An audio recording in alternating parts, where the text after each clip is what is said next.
बड़ा अच्छा प्रश्न पूछा। हमारा मॉडल बड़ा सिंपल है। हमारा सिंपल मॉडल है कि पीएचसी, सीएचसी या एसएचसी हमारे जो प्राइवेटर हैं इसके, ठीक है। और जो भी पेशेंट आते हैं, फर्स्ट टारगेट हमारा पेशेंट है जो फुटफॉल, उनको ही हम डिसिमिनेट इन्फॉर्मेशन करेंगे।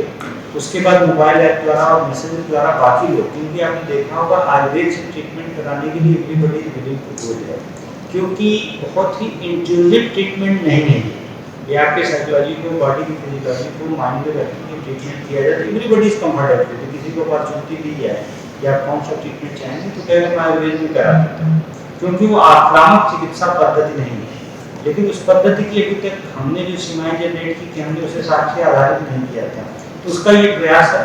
और बाकी जो रीच आउट वाली आप बात करें, हम इस प्रैक्टिकल स्टेज में मूव करें। The Parikshan, specifically as per this app, there are 22 criteria, parameters, which actually evolve into a Prakriti after it is assessed. So the assessor has to actually understand all these 22 criteria, and that is why only a Ayurveda doctor who is well versed about Prakriti, which is the first year subject module in first year. इसलिए after first year, second year student can do this Prakriti Parikshan.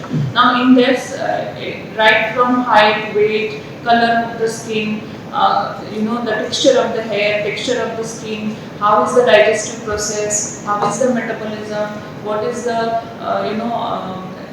how the alimentary system also functions, like he goes to the washroom 1 or 2 times. All these things are also important.